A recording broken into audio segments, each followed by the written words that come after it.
1 अगस्त से रात 8:30 बजे सोनी पर।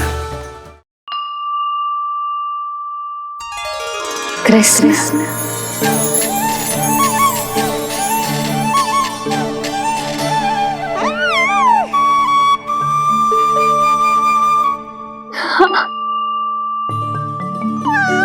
और जो मानवता के शत्रु हैं, उनके जीवन में ये नाम अशांति, असुरक्षा, भय उत्पन्न करेगा। पर सात्विक प्रवृत्ति के व्यक्तियों के लिए ये नाम शांति, संतोष और सुख का सूचक होगा।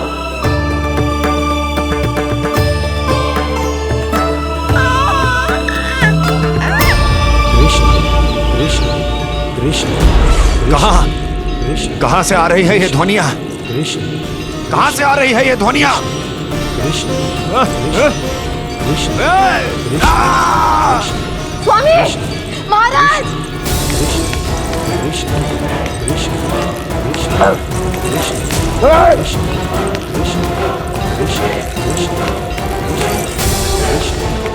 कैसी ध्वनि महाराज?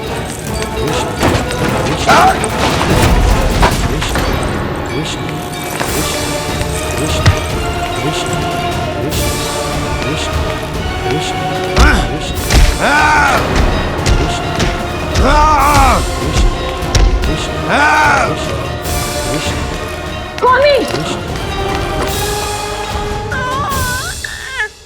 कृष्ण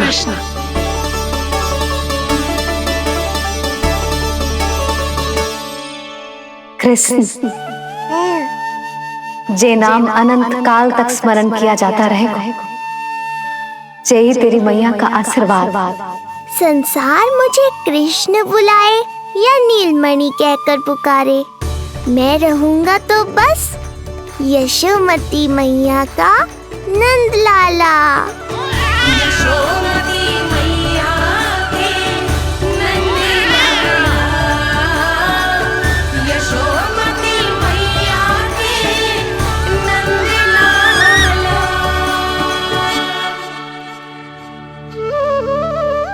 गुरुदेव, आपने मेरे लल्ला को इतना प्यारा नाम दियो है, उसके लिए आपका बहुत बहुत धन्यवाद।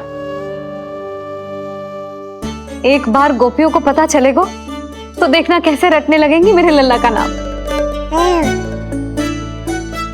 इससे पहले कि आप सब बाहर जाकर किसी और को बताएं, एक कर्मकांड शेष है। नामकरण के बाद पिता को आशीर्वाद के रूप में कुछ न कुछ उपहार बालक को अवश्य देना चाहिए।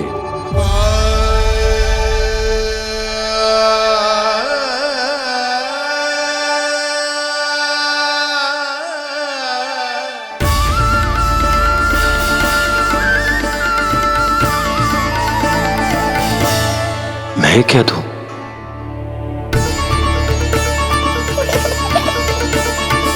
वासुदेव मेरे शिष्य हैं और उनकी अनुपस्थिति में यह दायित्व मैं निभाऊंगा।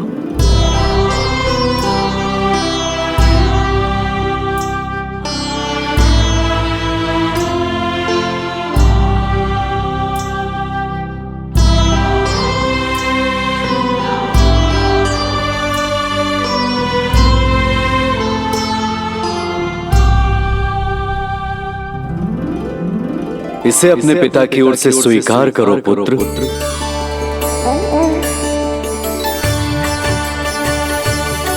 कल्याण हो।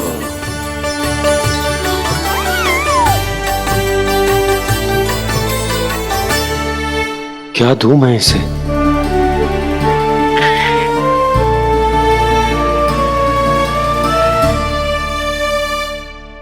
आप सोच क्या रहे हो? आशीर्वाद दो ना अपने कृष्ण को। अच्छा, सोच रहा हूं कि लल्ला को क्या दूं?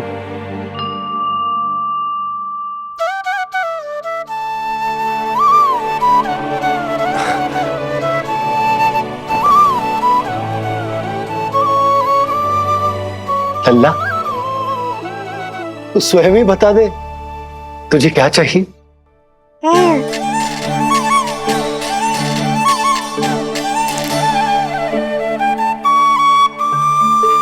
देखो जी, लल्ला ने ही आपकी उलझन समाप्त कर दी।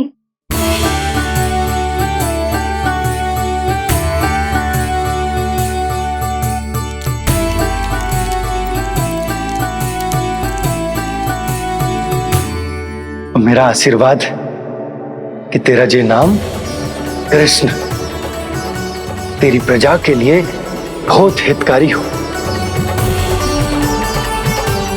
गुरुवर, आप भी इसे आशीर्वाद दें। जिनके आशीर्वाद से ये पूरा संसार संचालित होता है, उन्हें मैं क्या आशीर्वाद दूं?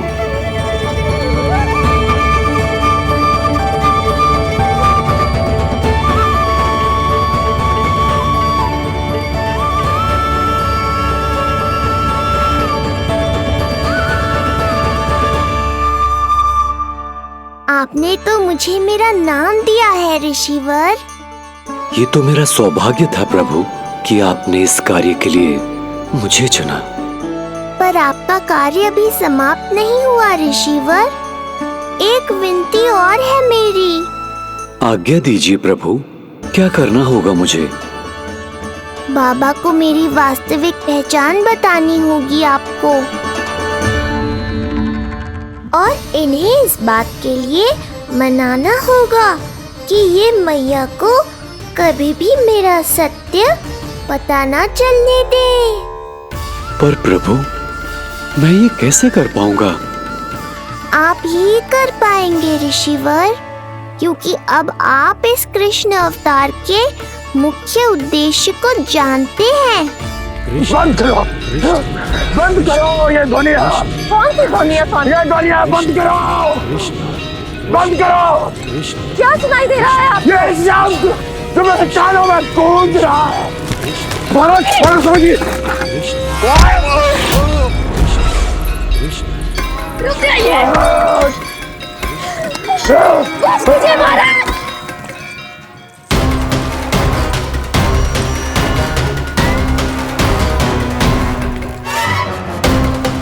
आप भूल रहे हैं कि आप मथुरा नरेश है, कंस है आप। और किसी भी व्यक्ति, वस्तु या घटना से महाराज कंस इतने व्यथित नहीं हो सकते कि वो सुदबुद्ध खो बैठे। स्वयं को संभालिए महाराज। बंद हो गई, बंद हो गई, बंद हो गया वो स्वर, बंद हो गई वो ध्वनिया। रापी, यूं मत सोचना कि मैं तुम्हें सुन नहीं रहा था। तुम सत्य कह रही हो। मैं कंस हूं।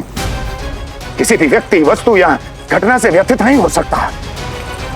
दुर्जन, जी महाराज, इस सिंहासन को पुनः स्थापित करो।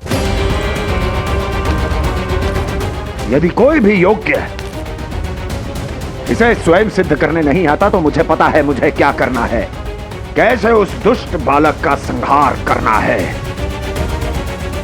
मैं भली भांति जानता हूं। ये दायित्व आपको ही निभाना होगा ऋषिवर। इससे दो लाभ होंगे। एक तो मेरे बाबा कंस के कारण होने वाली चिंता से मुक्त हो जाएंगे, और आवश्यकता पड़ने पर मेरी पहचान को मैया से सुरक्षित रखने में सहायता भी करेंगे।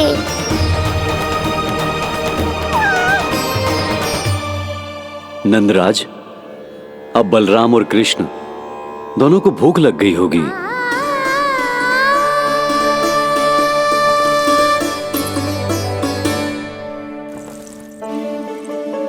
प्रणाम गुरुदेव। प्रणाम गुरुदेव।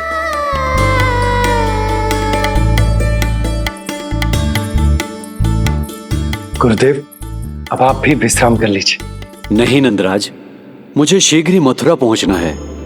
राजा वासुदेव और रानी देवकी मेरी प्रतीक्षा कर रहे होंगे। पर इससे पहले कि मैं जाऊं, मुझे आपको कुछ बताना है।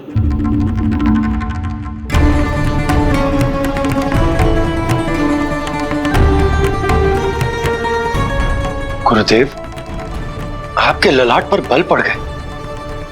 सब कुछ ठीक तो है ना? कहीं आप मुझे कंस के बारे में तो ना बताना चाहते? गुरुदेव, मैं जानता हूं कि कंस नवजात शिशुओं की हत्या करवा रहा है।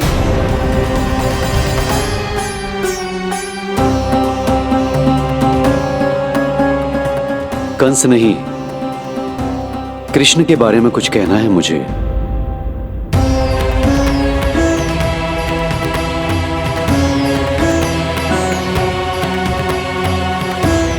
बताइए गुरुवर। मैं एक ऐसा सत्य बताने जा रहा हूं नंदराज, जो है तो वरदान, पर उसे स्वीकारना आपके लिए बहुत कठिन होगा। गुरुदेव, आप जो कह रहे हैं वो मैं समझ ना पा रहा हूं। बताइए ना।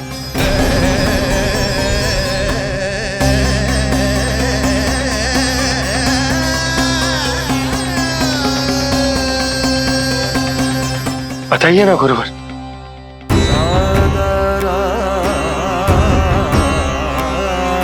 सत्य यह है नंदराज, कृष्ण राजा वासुदेव के पुत्र हैं। कृष्ण राजा वासुदेव के पुत्र हैं। कृष्ण राजा वासुदेव के पुत्र हैं।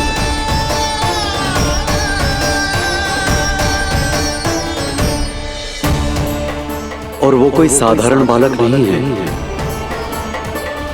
स्वयं श्री हरि विष्णु के अवतार हैं। और वो कोई साधारण बालक नहीं है, स्वयं श्री हरि विष्णु के अवतार हैं।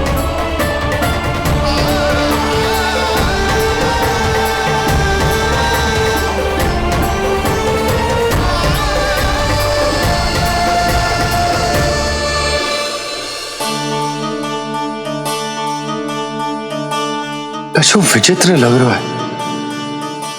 कौन हो तुम? मैं हूं श्री विष्णु का अवतार। ये कैसे संभव है गुरुदेव? वो तो नन्हा सा बालक।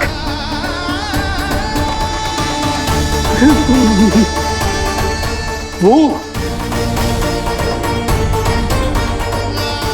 श्री नारायण का अवतार कैसे हो सकता है? और गुरुदेव, आप ये सोच भी कैसे सकते हैं कि वो मेरा लल्ला वसुदेव भैया का पुत्र है? यही सत्य है नंदराज, पिछले जन्म में मिले वरदान का फल है ये।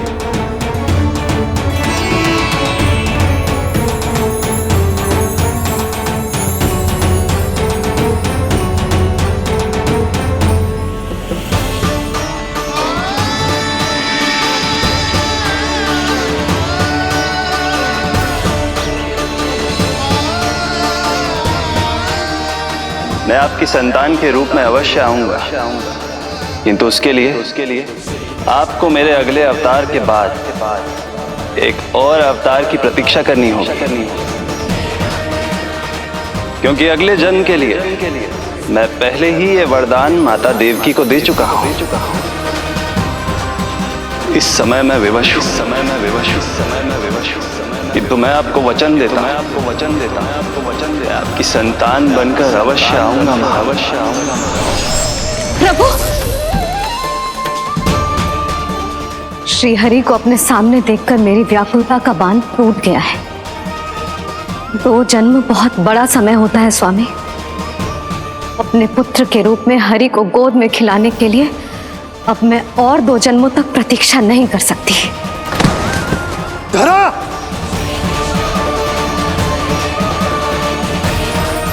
माता देवकी को मैं पहले ही वचन दे चुका हूं, इसलिए विधि के विधान के अनुसार मुझे उन्हीं का पुत्र बनकर जन्म लेना होगा।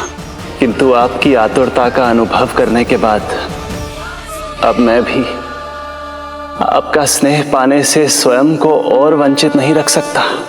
ये जो भी हो रहा है प्रभु की ही लीला है। कृष्ण के जन्म के तुरंत बाद भगवान विष्णु के आदेश पर वासुदेव जी के यहां आना पड़ा और आपकी और रानी यशोदा की पुत्री को अपने पुत्र के साथ बदलना पड़ा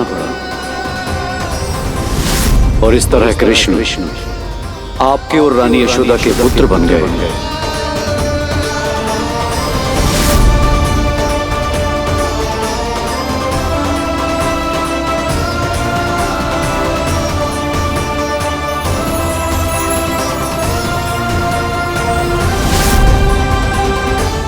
आपने सही कही थी गुरुदेव, जिस सुनने में तो वरदान ही लगता,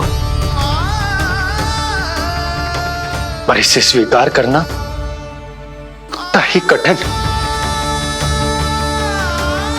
जब यशोदा को इस बात का पता चलेगा तो उसे कैसा लगेगा? अपने नाम का अर्थ अच्छे से सुनो है ना तूने?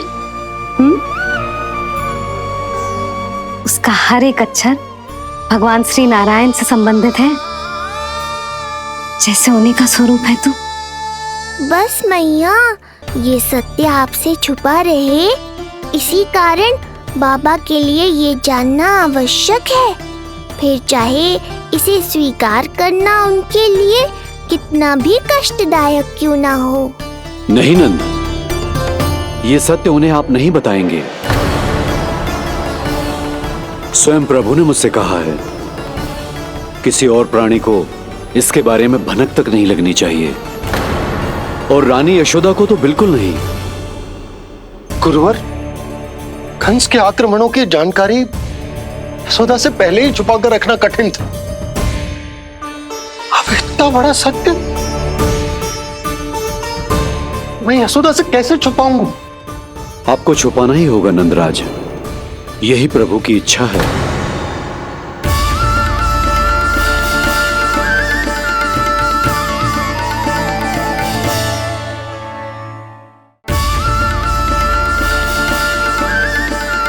पर क्यों गुरुवर? ताकि नारायण अपनी मैया की ममता का अनुभव कर पाए। यही तो उनके अवतार का मुख्य उद्देश्य है।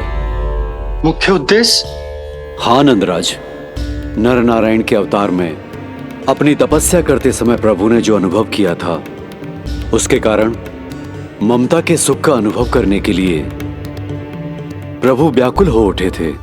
ऐसा क्या हुआ था, मुझे भी बताइए। हो सकता है ये बात इस सत्य को स्वीकार करने में मेरी सहायता करे। बहुत समय पहले की बात है, अनेक देवी देवता परम प्रभु विष्णु के पास बैकुंठ गए थे। वहां प्रभु की आंखों में आंसू देखकर वो सभी स्तब्ध रह गए।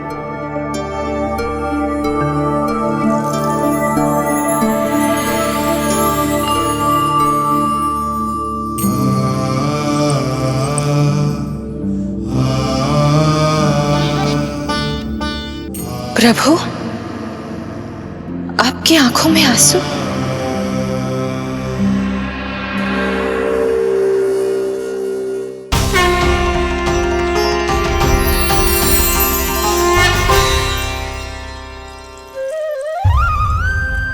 चिंता मत कीजिए, आप सब तो जानते हैं, हिरण्यकश्यप को मारने के लिए मैंने नरसिंह अर्थात आधे मानव और आधे सिंह के रूप में अवतार लिया था। उस राक्षस का वध करने के बाद नर और सिंह दोनों भागों ने अलग अलग होकर नर और नारायण के रूप में पुनः जन्म लिया। वर्तमान में वो दोनों बद्रिकाश्रम में तपस्या कर रहे हैं।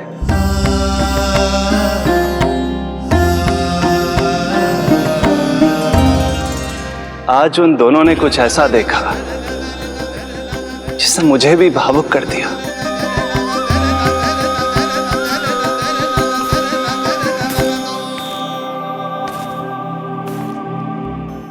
सखा, ये युवक कौन है?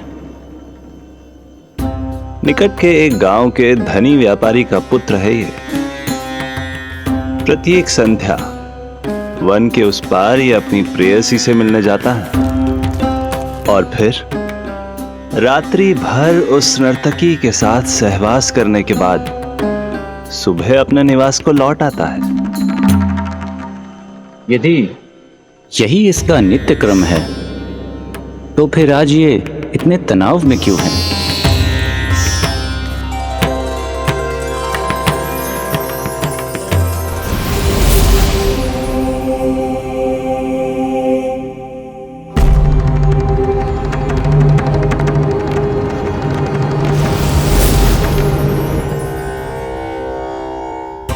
कल रात्रि प्रेम क्रिया के मध्य उस नर्तकी ने इससे पूछा, यह सबसे अधिक प्रेम किससे करता है? जब इसने कहा तुमसे, तो वो बोली, तुम्हें अपने प्रेम को सिद्ध करना होगा।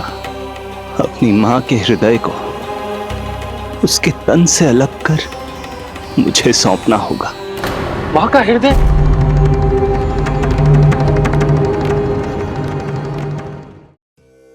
फिर क्या हुआ प्रभु?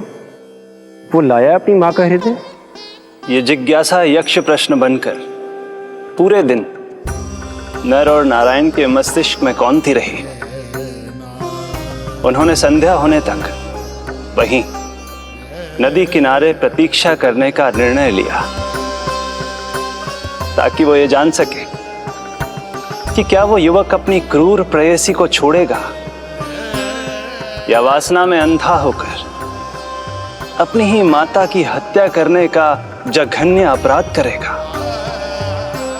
अब उसके वन पार करने का समय बीत चुका है। युवक ने विवेक का परिचय दिया है सखा। हे प्रभु, आपका कोटि कोटि धन्यवाद।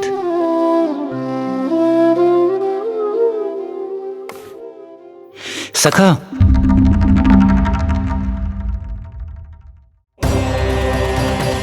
सखा मुझे बताओ, जो अकल्पनीय था कहीं वो घट तो नहीं गया?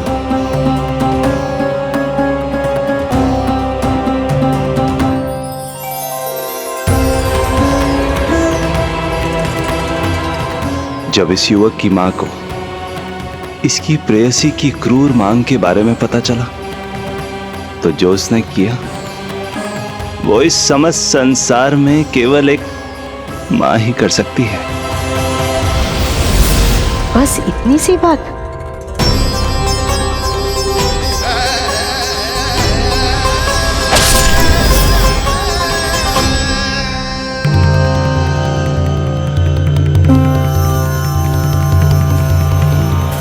संभाल के मेरे बेटे, कहीं चोट ना लग जाए तुझे। संभाल के मेरे बेटे, कहीं चोट ना लग जाए तुझे। संभाल के मेरे बेटे, कहीं चोट ना लग जाए तुझे। ये तो उसकी मां की पुकार है। मां, मैंने क्या कर दिया मां? मां! मां! मां!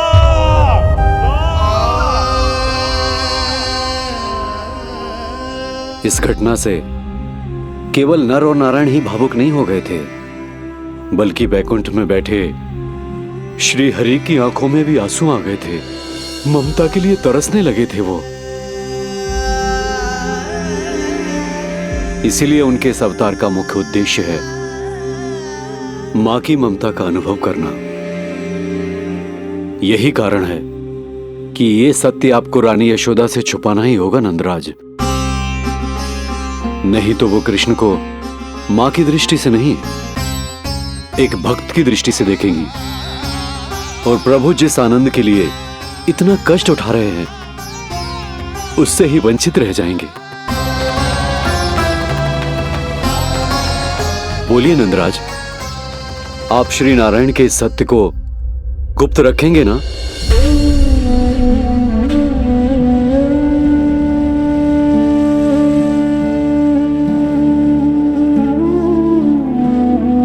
प्रभु ने मुझे कैसी तो विधा में डाल दिया है गुरु। यशोदा से तो ये सत्य मैं छुपा भी लूंगा,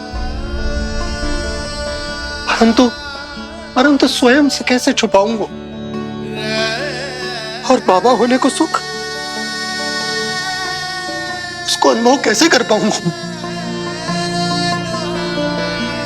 जो हो रहा है और जो भी होता है सब उनकी ही इच्छा से होता है नंदराज, इसलिए आगे का मार्ग भी वही दिखाएंगे। अब मैं चलता हूं नंदराज। राजा वसुदेव और रानी देवकी नामकरण के बारे में जानने के लिए व्याकुल हो रहे होंगे।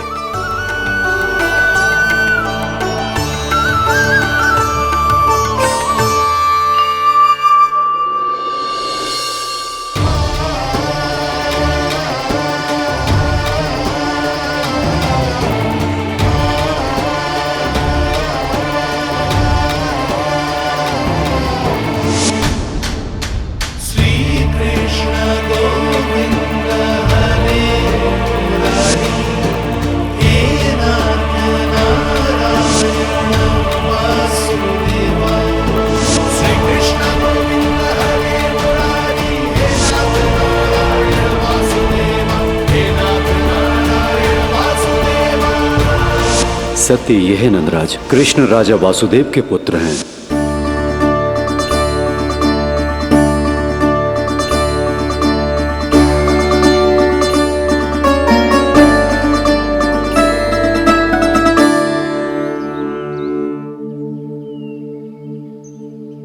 नंदराज, अपने आप को संभालिए और शांत चित्त से घर लौटिए।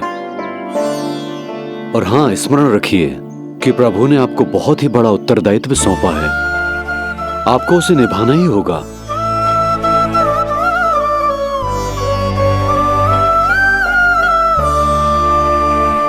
प्रभु आपको शक्ति दे।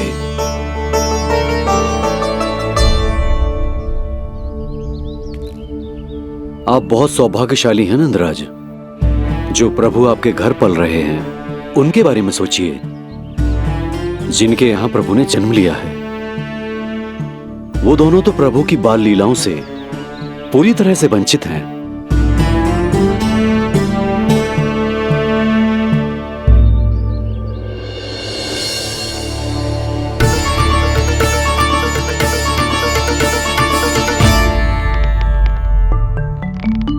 कहाँ रह गए तेरे बाबा लल्ला? जो आए क्यों ना अब तक?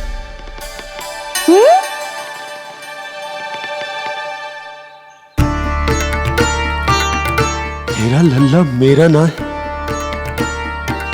वो तो मेरे आराध्य नारायण का अवतार है। और ये बात मुझे यशोदा से छुपानी।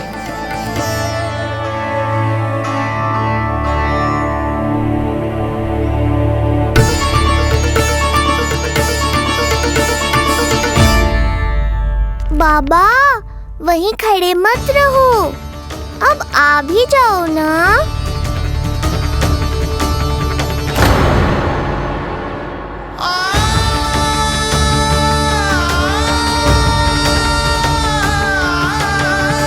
एक पग भी आगे बढ़ाने का साहस ना हो रो मेरा।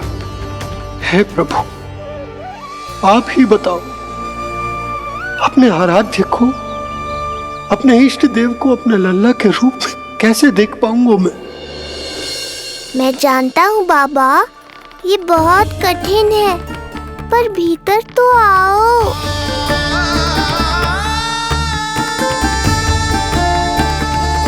अब आ भी जाओ बाबा, ऐसे बाहर कब तक खड़े रहोगे आप?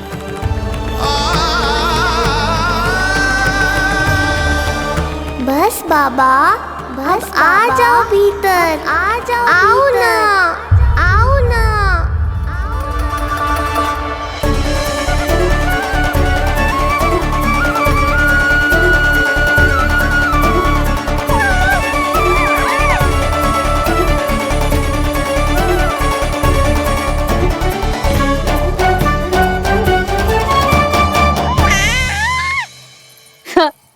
समझो?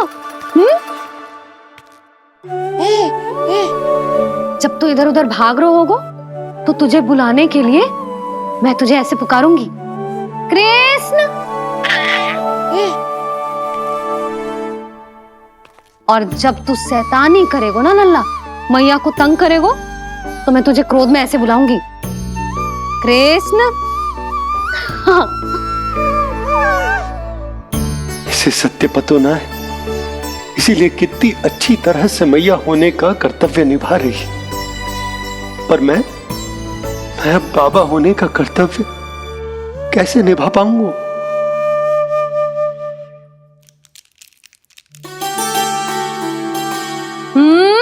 सावधान। इतनी अच्छी लगी तुझे बाबा की दीजिए माला, कि मुंह में ले लियो तूने?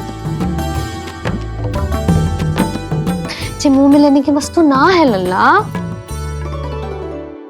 जैसे यशोदा आपको एक मैया की तरह सीख दे रही है, मैं आपको बाबा की तरह शिक्षा कैसे दे पाऊंगा प्रभु?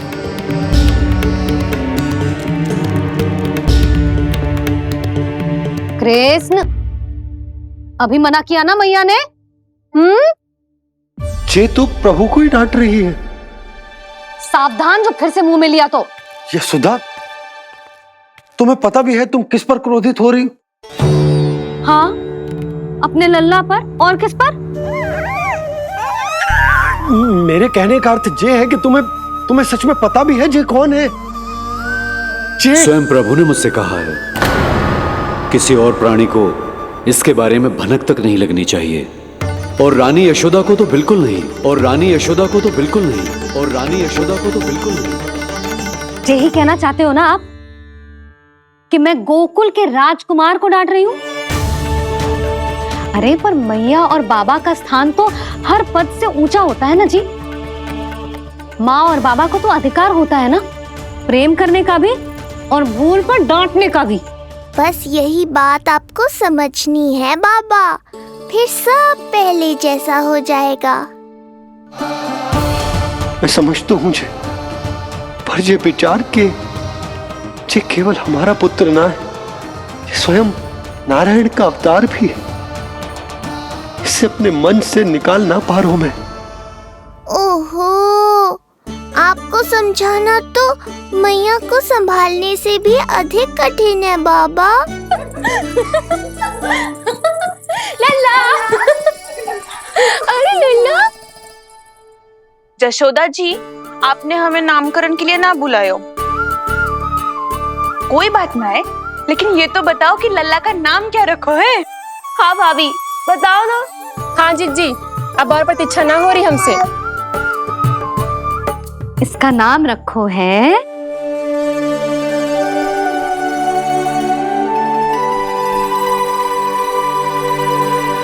कृष्ण। कृष्ण? कृष्ण बहुत प्यारा नाम है, लेकिन थोड़ा कठिन है। मैं तो इसे किशन बुलाऊंगी। सही कहो, मैं भी इसे प्रेम से किशन ही कहूंगी। क्यों किशन? मेरे लिए तो जे किसना है।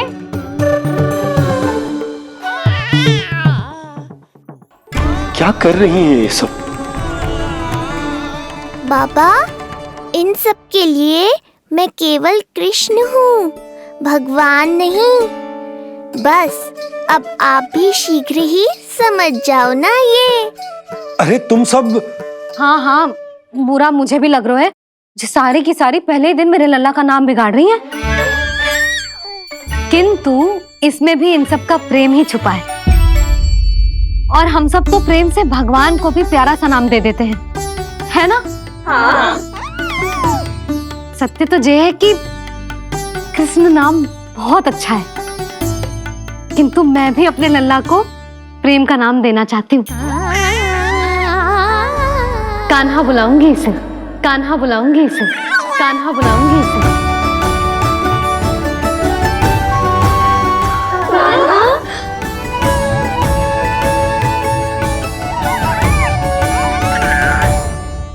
कान्हा, अनोखी ध्वनि, सहज सा मीठा, मैं भी इसे कान्हा ही पुकारूंगी।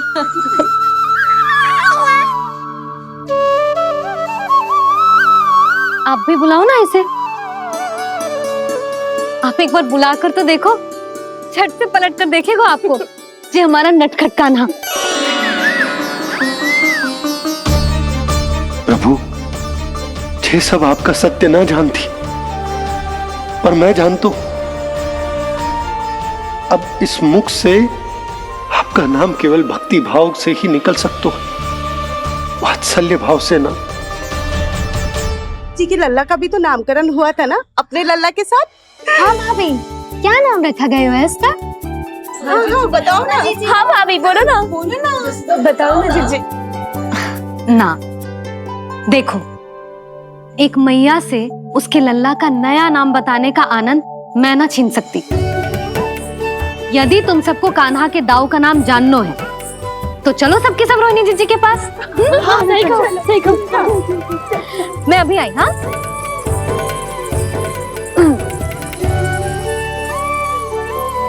सुनो जी, आप लल्ला को संभालो, मैं अभी आई। रोहिणी मैं कैसे? ये प्रभु लल्ला जी, क्या मैं कर रहे हो? क्या हो गया आपको? मैं शीघ्र ही आ जाऊंगी। यशोदा, मुझसे दूर कब तक रहोगे बाबा?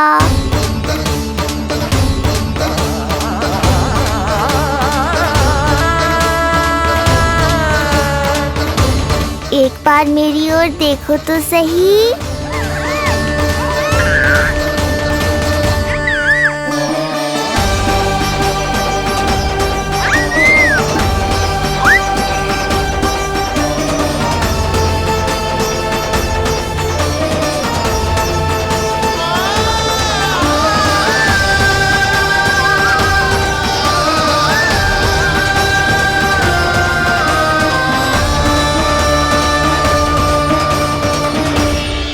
प्रभु, मुझे दुविधा में डालकर आप मुस्कुरा रहे हो। ये कैसी परीक्षा है?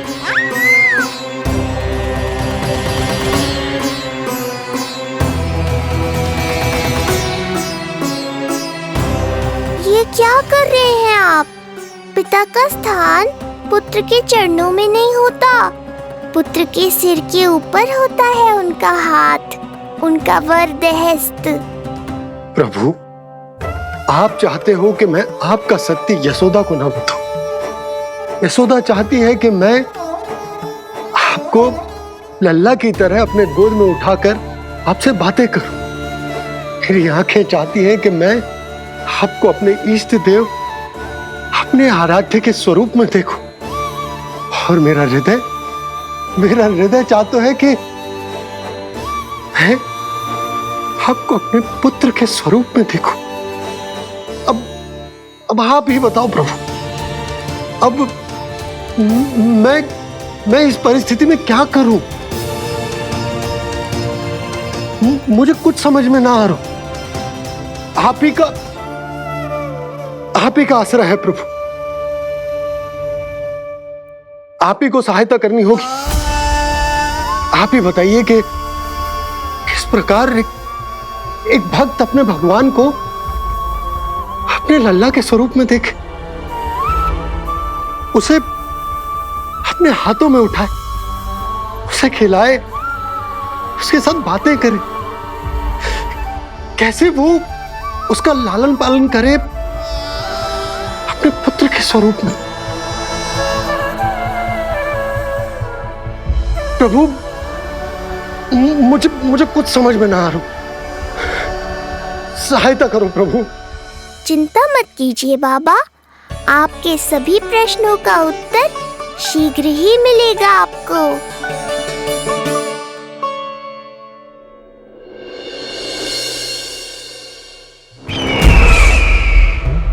ऋषि गर्ग पधारे हैं महाराज।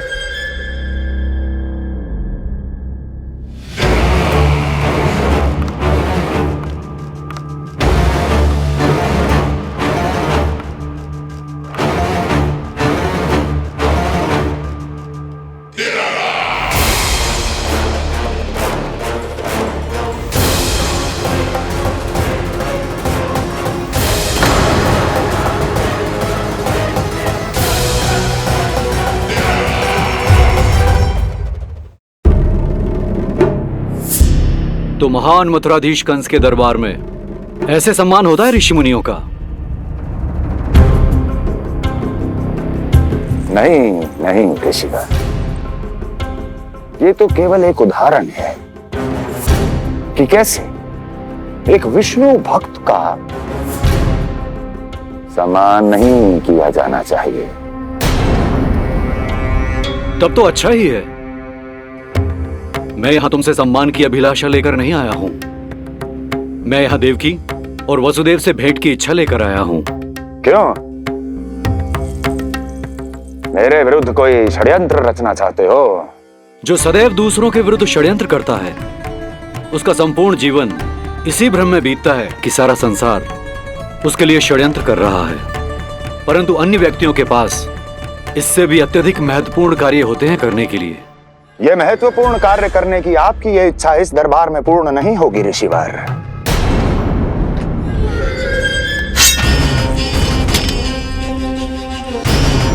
मैं आपको उन दोनों से भेंट करने की आज्ञा नहीं दूंगा। कैसे रोकोगे मुझे? कैसे? बड़ा ही विचित्र प्रश्न है, किंतु इसका उत्तर बड़ा ही सरल है ऋषिवर। जानते हैं मेरे दिन का आरंभ कैसे होता है? किसी ना किसी का संहार करके। और यदि एक संहार और हो जाएगा तो मुझे क्या अंतर पड़ेगा? स्वयं से एक प्रश्न पूछो कंस। स्वयं से एक प्रश्न पूछो कंस। मेरा संहार करने के लिए, मेरा संहार जिस संकल्प शक्ति की आवश्यकता है, संकल्प शक्ति की आवश्यकता वो है तुम में, वो है तुम में। कर पाओगे मेरा संहार? जिस संकल्प शक्ति की आवश्यकता है, जिस संकल्प शक्ति की आवश्यकता है वो है तुम में। कर पाओगे मेरा संहार? कर पाओगे मेरा संकल्प शक्ति की आवश्यकता है, संकल्प शक्ति की आवश्यकता। बोलो कंस, बोलो। यदि मैंने श्राप दे दिया, यदि मैंने श्राप दे दिया, कौन सा कवच तो तुम्हारा उसे सत्य होने से रोक पाएगा? उसे सत्य होने से रोक पाएगा? बोलो कंस, बोलो। यदि मैंने श्राप दे दिया, यदि मैंने श्राप दे दिया, कौन सा कवच तो तुम्हारा उसे सत्य होने से रोक पाएगा? उसे सत्य होने से रोक पाएगा? ऋषिवर, यदि आपके हृदय में स्वामी के विरुद्ध षड्यंत्र करने की इच्छा नहीं है, तो महाराज भी आपको किसी से भेंट करने से रोकना नहीं चाहेंगे, है ना महाराज?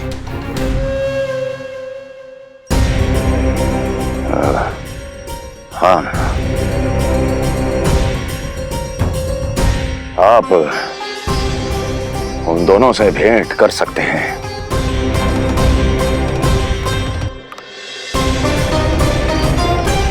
दुर्जन, इन सब पर दृष्टि रखो। अब सब कुछ सुनकर आना, सब कुछ भी छूटना नहीं चाहिए। जाओ।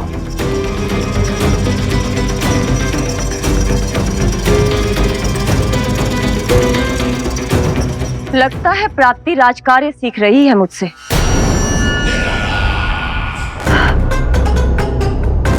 उचित समय पर सही सुझाव दिया तुमने प्राप्ति। अब आसानी से पता लग जाएगा कि ऋषिगर के यहाँ आने का वास्तविक कारण क्या है महाराज।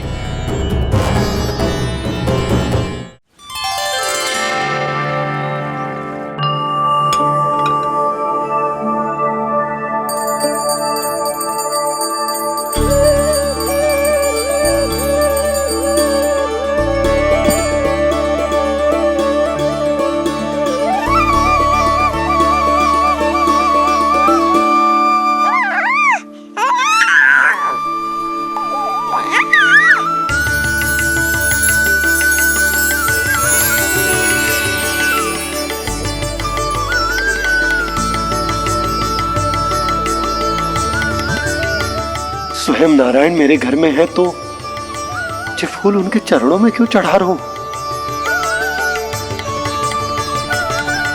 तैयार होगा मेरा लल्ला। किंतु बुरी दृष्टि वाला टीका लगाना तो भूल ही गई तेरी मैया। अभी आ।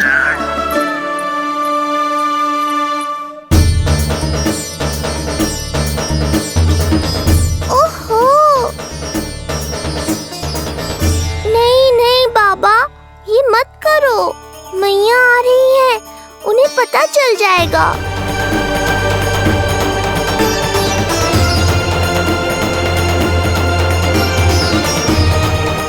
ये फूल तो आपके चरणों के लिए ही बने हैं प्रभु, इन्हें स्वीकार करें। बाबा, ये सत्य मैंने आपको अपना साथ देने के लिए बताया था। अपने आप को फंसाने के लिए थोड़ी ना।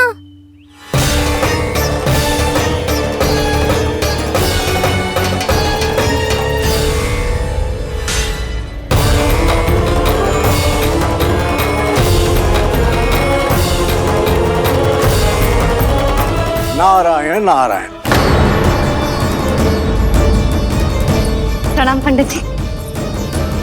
नंदराज जी, रानी जी, बिटिया के पांव भारी थे ना, तो सेलिवाने समधियाने चला गया था। वहां कुछ अधिक ही समय लग गया। आज वापस आया तो पता चलो कि स्वयं गर्ग ऋषि ने लल्ला का नाम रखो है, सो मिलने चला है। क्या नाम मिलो है इसे? उन्होंने लल्ला का नाम कृष्ण रखो है। उन्होंने लल्ला का नाम कृष्ण रखो है।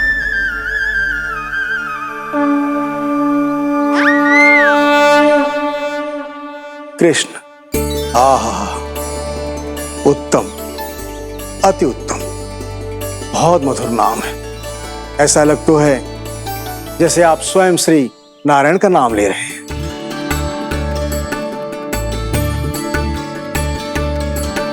स्थिति को और गंभीर मत बनाओ पंडित जी।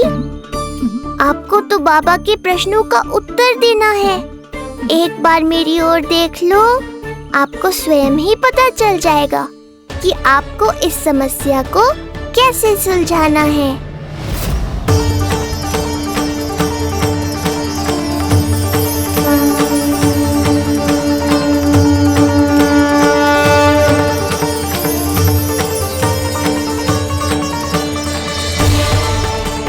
पंडित जी मेरे लल्ला को टकटकी बांध के देखे क्यों जा रहे हैं?